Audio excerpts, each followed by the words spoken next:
বাতাসা তো হামেশাই খেয়েছেন, কিন্তু শীতের দিনে যদি একবার গুড়ের বাতাসা মুখে নেন তাহলে তো আর কথাই নেই। এই বাতাসা শুধু সুস্বাদুই নয়, কেমিক্যালবিহীন হওয়ায় স্বাস্থ্যকরও বটে। শীতের মরশুমে বাজারে গুড়ের বাতাসার চাহিদা চোখে পড়ার মতন। বাজারে প্রতি কেজি গুড়ের বাতাসা বিক্রি হচ্ছে 70 থেকে 80 টাকায়। তবে আপনি চাইলে খুব সহজে বাড়িতেই তৈরি করে নিতে পারেন এই মজাদার আর সুস্বাদু গুড়ের বাতাসা।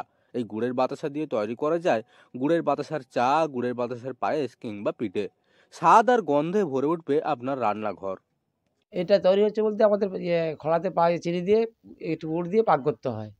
যে ওটা হচ্ছে সুস্বাদু খাদ্য আরকি। ওটা হচ্ছে যদি বাচ্চা খাওয়ার জন্য বাচ্চা দুধের সঙ্গে খায়, পুষ্টিকর জিনিস আরকি। মানে যেটা চিনি দিলে মানে বাচ্চাদেরকে দিলে কি হয় যে অ্যাসিড হয়ে যায়, এই হয় তো? এটা দিলে কোনো অসুবিধা থাকেনি।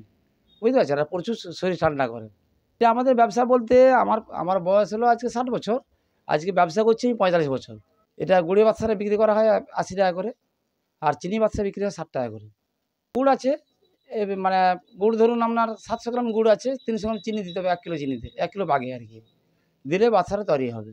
কেননা শুধু গুড় দিয়ে কি হবে? শুধু গুড় দিলে আপনার পাকটা আছে করতে পারবেন নি আপনি।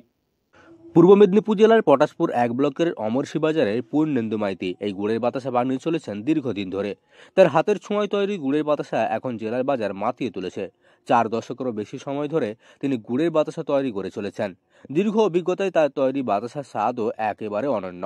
পূর্ণেন্দু মাইতির কথায়, আগের দিনে বাজারে চিনির বাতাসা বেশ জনপ্রিয় ছিল ঠিকই, কিন্তু এখন সবার স্বাস্থ্য সচেতনতা আর ভিন্ন স্বাদের কারণে গুড়ের বাতাসের চাহিদা ক্রমশ বেড়েছে। শুদ্ধ আখের গুড় ও সঠিক প্রক্রিয়ায় তৈরি হওয়া এই বাতাসা শুধু বড়দের জন্য নয়, বাচ্চাদের জন্য বেশ উপকারী। আপনি চাইলে খুব সহজেই বাড়িতেই বানিয়ে নিতে পারেন এই গুড়ের বাতাসা। এর জন্য দরকার জল, আখের গুড়, সামান্য চিনি, একটি ছিদ্রযুক্ত পাত্র, একটি ট্রে এবং সুগার পাউডার। প্রথমে একটি কড়াইতে 1/4 কাপ জল নিয়ে তাতে অর্ধেক কাপ চিনি, অর্ধেক কাপ আখের গুড় দিয়ে ভালোভাবে ফোটাতে হবে। ফুটতে ফুটতে যখন মিশ্রণটি আঠালো হয়ে আসবে তখন সামান্য এলাচ গুঁড়ো দিলে স্বাদ আরও বাড়বে।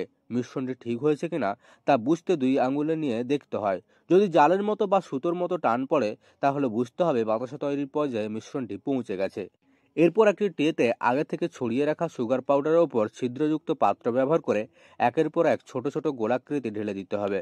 মাত্র কয়েক মিনিটেই শুকিয়ে তৈরি হয়ে যায় মজাদার গুড়ের বাতাসা।